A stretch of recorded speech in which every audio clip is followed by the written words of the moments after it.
हो जब से बाबा जी लिखले संविधानवा हो, लइकियन के भाग खुल गइल। हो जब से बाबा जी लिखले संविधानवा हो, लइकियन के भाग खुल गइल। नहीं तो घर पे बनौती सिर्फ खनवा हो, लइकियन के भाग खुल गए। हो जब से बाबा जी लिखले संविधानवा हो, लइकियन के भाग खुल गए।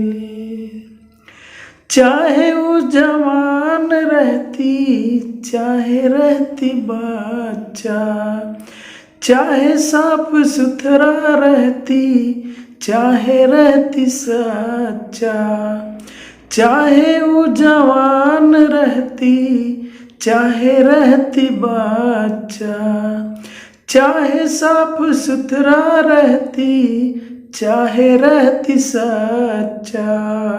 हो कबहू जाना पौती देवी के भवनवा हो, लइकियन के भाग खुल गए।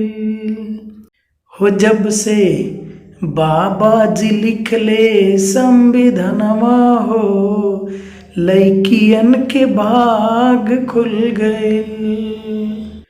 ना तो देशभक्त रहती, ना तो रहती नेता, सैन्य में तो हार सिलेक्शन अबहू न होता।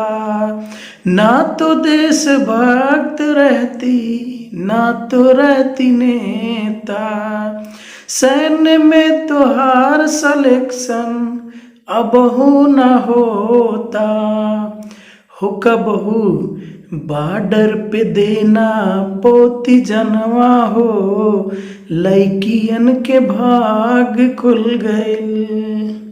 हो कबहू बॉर्डर पे देना पोती जनवा हो, लइकियन के भाग खुल गए।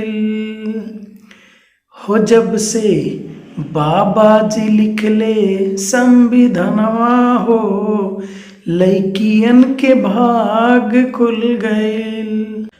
ना तो पढ़ाई करती, ना तो लिखाई, ना तो दवाई करती, ना तो कढ़ाई, ना तो पढ़ाई करती, ना तो लिखाई, ना तो दवाई करती, ना तो कढ़ाई।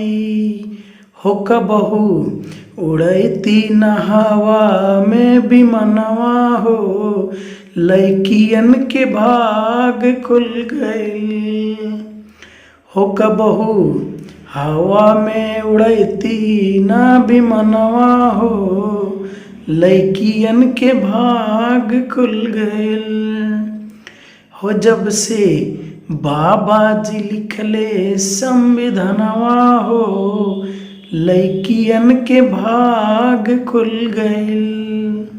ना तो कुछ कह पाती, ना तो कुछ बोल पाती, घर में वो बैठ कर सारे जुल्म सह जाती।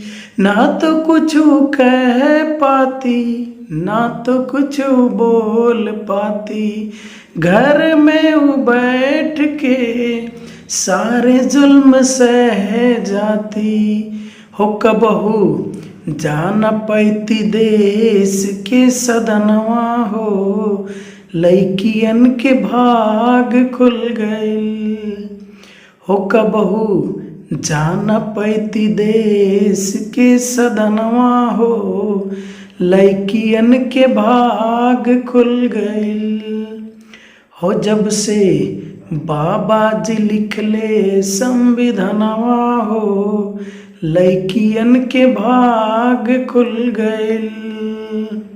हो जब से बाबा जी लिखले संविधानवा हो, लइकियन के भाग खुल गइल।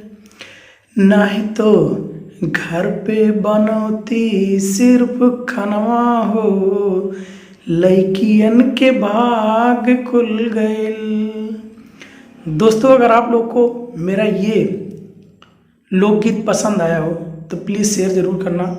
और इस लोकगीत के माध्यम से मैं देश की सभी महिलाओं से बताना चाहता हूँ कि अगर संविधान ना होता तो आप घर से बाहर नहीं निकल पाते। आपको सिर्फ एक ही अधिकार होता, घर में खाना बनाना।